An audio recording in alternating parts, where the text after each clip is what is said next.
Hello friends! How are you all? Hope everything's okay with you. So for today's video, we would like to share with you the historic blizzard that happened 76 years ago in Toronto, Canada. If you want to know what happened, just keep on watching.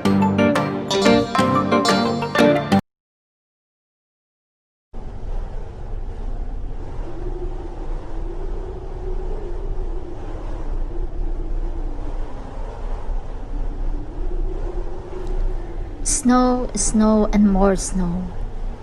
On Monday, December 11th, 1944, 76 later, the forecast for Toronto, Ontario, Canada was for fresh to strong winds, with some snow Monday and Tuesday, probably part sleet, but by noon on Tuesday, December 12, it was clear that forecasters had missed the mark.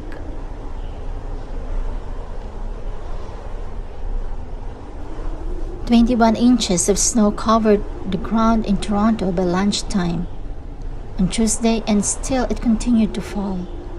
Transportation was virtually a standstill, with only the main lines of the transit system running, and that with great difficulty.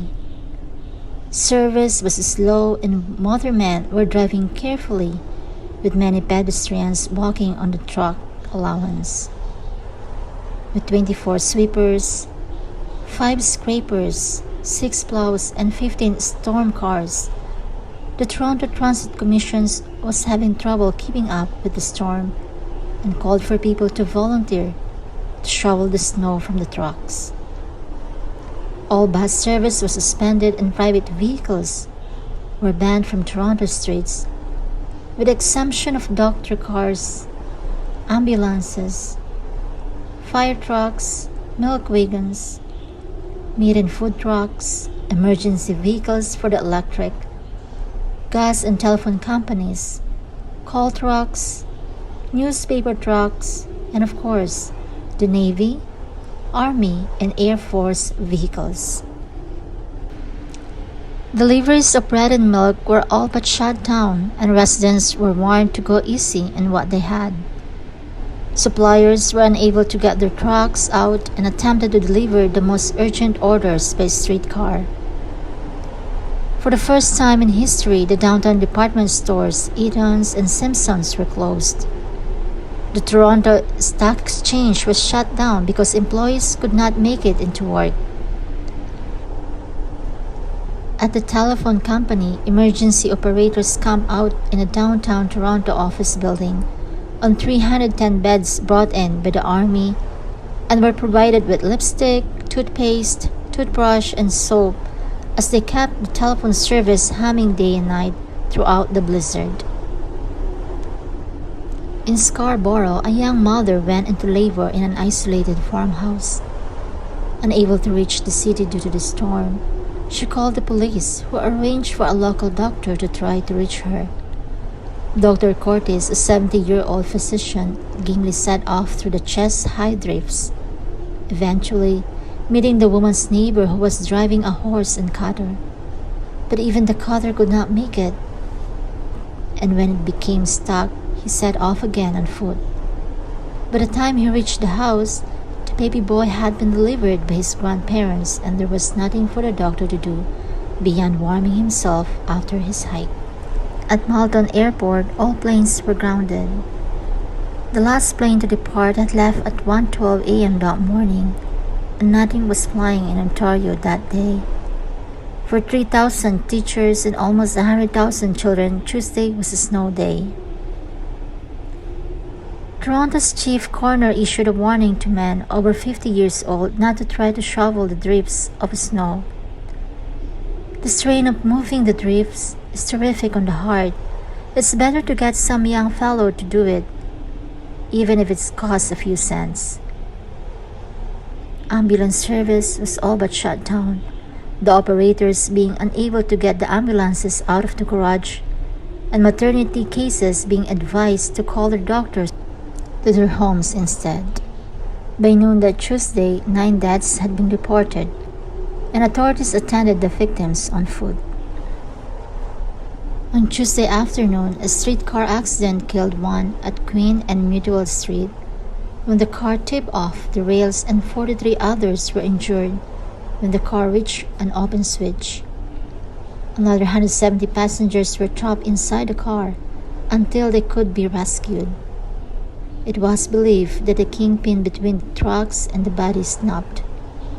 David Quinn, aged 35, a well-known soccer player and a foreman at Acton Tool, died when he was pinned under the wreckage. On Wednesday, December 13, 1944, the city slowly began to recover. By then, there were 13 known dead, with 100 more injured, and there were 22 inches of snow on the ground. Streetcars were running, trains were back in operation, and it was hoped that flights might resume that afternoon and that highway buses could return to the road the following day. Although it had been feared that the blizzard might result in shortages of food, milk was once again coming into the city in bread. Meat and fruits were being delivered by whatever means could be found, although with side streets blocked, only retailers on the main roads could expect deliveries. Taxis would be allowed on the roads for emergency trips, although with city side streets impassable. Passengers would have to walk through the drifts to the main roads. Schools, closed for a second day, were rescheduled to reopen on Thursday.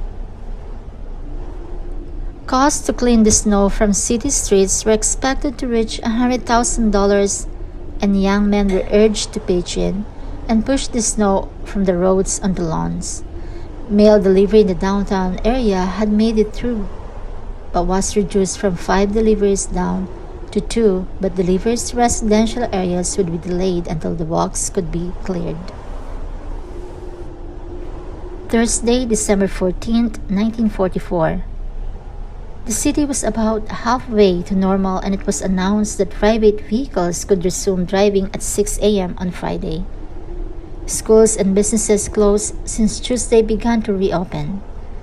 Maternity wards at Toronto hospitals overflowed with mothers and babies unable to get home, and expectant mothers waiting to give birth who did not want to be stranded when their time came. The death toll in Toronto from the storm was set at 16, 1 from an accident and the remaining 15 from overexertion and the storm, while across southern Ontario, the total deaths numbered 21. Transit service resumed, but travel times were doubled or tripled as people were finally able to venture out after being snowed in. Main roads were mostly passable, but residential streets remained blocked.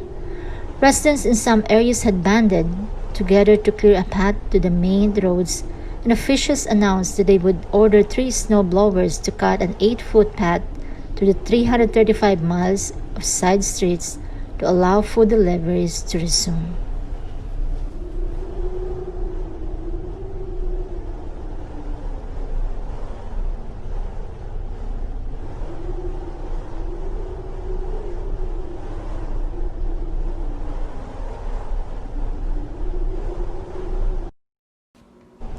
Okay, my dear friend, that's it for today. That was one of the biggest snowstorms in the history of Toronto, Canada. Happened last December 11th, 1944. So that was 76 years ago. Anyway, guys, if you're new to our channel, please don't forget to subscribe, like, comment, and don't forget to turn on your notification bell to get notified if we post our new videos. Thank you all so much for watching. See you next time. Bye for now.